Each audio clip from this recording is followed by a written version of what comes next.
Hey folks, in this video I'm going to cover how to replace the pump in your fountain. In this case we've got a stackable stone fountain. You may have one of my other fountains.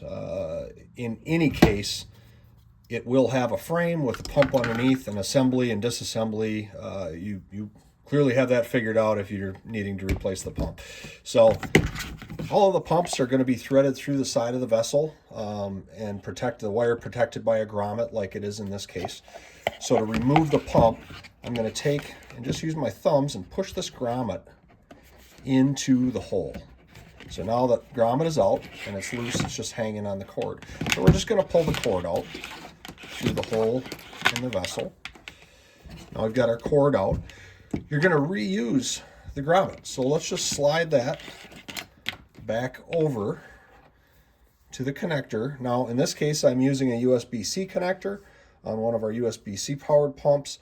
We have other pumps that are barrel, have a barrel connector here. In either case the grommet will fit over this. The barrel connectors are a little bit more stubborn, but either way they will fit over that. So we're just going to pull the grommet off because we're going to reuse that. So let's just, for the sake of argument, say this is our new pump. Now we've got our USB-C or barrel connector. I like to thread this through the vessel first. And the reason is because I find it's a little bit easier to get the grommet in from the outside versus the inside. So now we've got that threaded through, we've got our grommet. We're just going to take our grommet, slide that back over our connector, and then we're going to just work this grommet into the hole in the bowl. Now sometimes, depending on your vessel, it might be a little more difficult.